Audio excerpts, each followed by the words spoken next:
Assalamualaikum warahmatullahi wabarakatuh. Sadaya puji urang sanggakeun ka Allah Azza wa Jalla anu parantos mengkeut manusia ku akad nikah.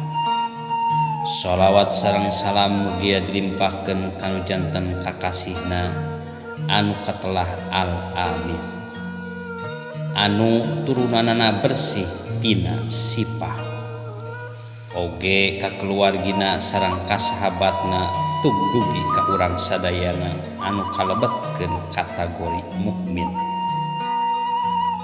Panganten pamagat sareng panganten istri, Cep Asep sareng Neng Imas anu nuju ke beku kabinga radandengan bari halal anu nembe lugay tina akad nikah. Mudah-mudahan nikahna didasari ku mawadah sareng warahmah, cinta bari nyaah supaya tinemu sareng sakinah, rumah tanggana anu tentram ayem bari pinuh kumagfirah sareng barokah ti Allah Subhanahu wa taala.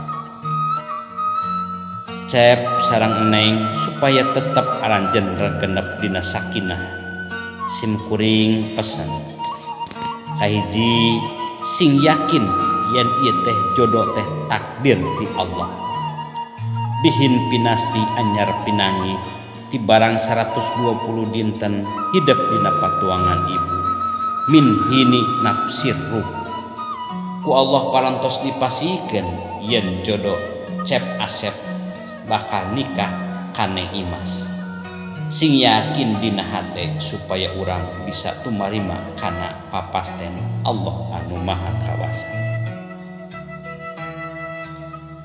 Kaduana kudu husnudon hade sangka ka Allah bahwa ku jodoh nu ieu urang bakal pinangi jeung kabagjaan hirup, ku jodoh nu ieu urang bakal nyieun wasilah pikeun ngahontal mardotilah.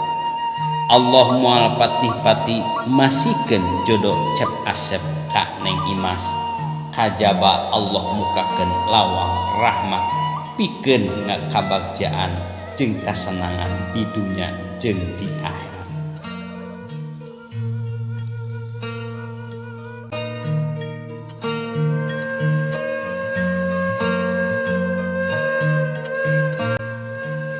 Katiluna ieu akad nikah teh mangrupakeun khotimah sareng muqaddimah panungtung masa pacaran ti kawit ayeuna hidup lebet kana alam ririmitan, alam rumah tangga anu dibeungkeut ku STTB, surat tanda tamat bobogohan.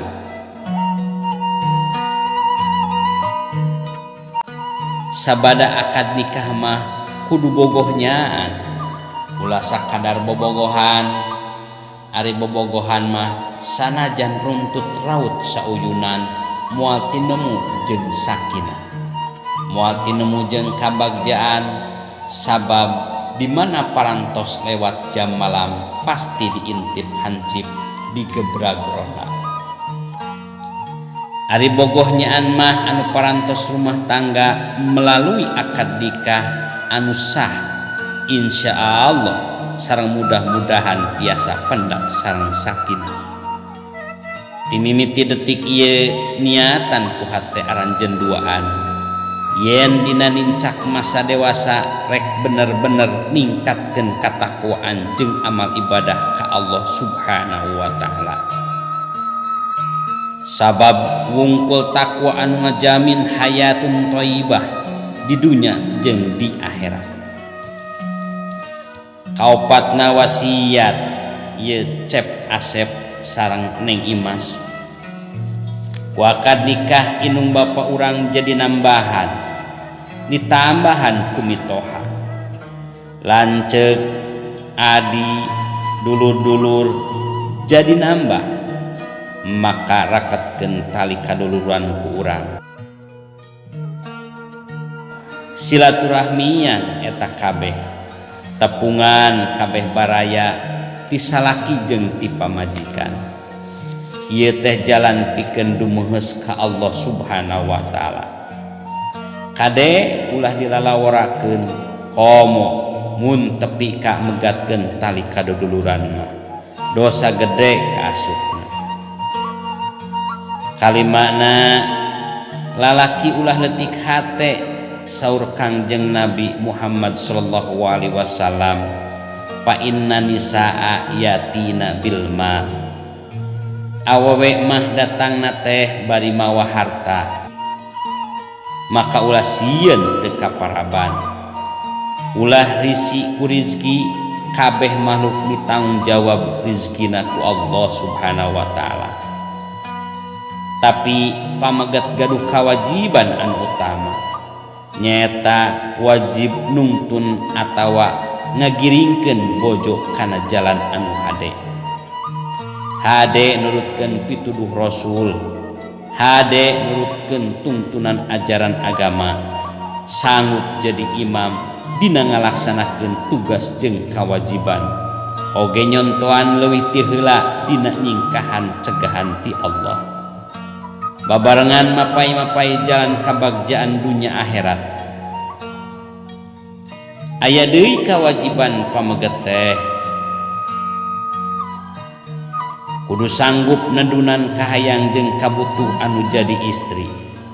Ari kahayang namah teu pira, beuteung hayang sebeuh, pake hayang weuteuh, imah hayang pageuh, awak waras resi kolor heuras. Kabutuhan istri mah teu pira deui, tiis ceuli herang mata, sal sehate segemak manah. Dina leresan ieu mah uningakeun yen sumber kulawatana ngejeblag dina Al-Qur'an. A'udzu billahi minasyaitonir rajim. Ala bidzikrillahi tatmainnul qulub. Yen bibit buit katangtreman hate mah kudzikir ka Allah subhanahu wa ta'ala. Sakitu tah wasiat keur aranjeun duaan, mudah-mudahan aya barokahna jeung dijadikeun ku Allah subhanahu wa ta'ala rumah tangga anu sakinah mawadah warahmah. Wassalamualaikum warahmatullahi wabarakatuh.